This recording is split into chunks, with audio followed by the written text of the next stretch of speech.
Hello, kain po tayo. Kain tayo. Malapit na rin naman pala ang Ramadan. So, story time tayo kasi malapit na ang Ramadan.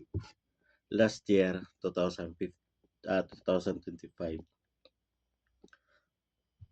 nakulong po ako dito sa Saudi Arabia. Dahil din sa kapwa Pilipino yan. Kaya yung mga tutulong po dyan, yung mga nagpapakain ng kapwa nating kababayan, ingat po kayo sa mga pinapakain nyo.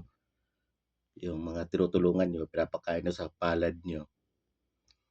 Kadalasan yung magpapahamak sa inyo. Tulad sa akin, nagpahamak sa akin yung pinapakain ko, yung dinadalhan ko ng baon doon sa opisina namin dati. Yung pala ay hindi naman pala maayos sa tao. Pero sa awa ng Diyos, at wala naman ako kasalanan,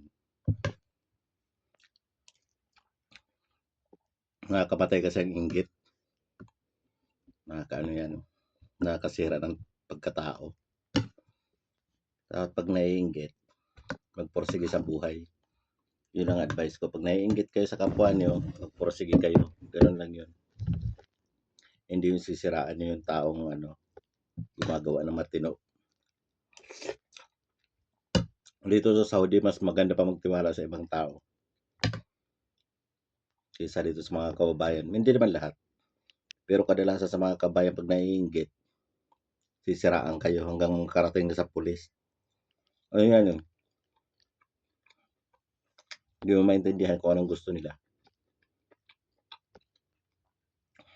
Diyos ko, isusubo ko na bibigay ko pa.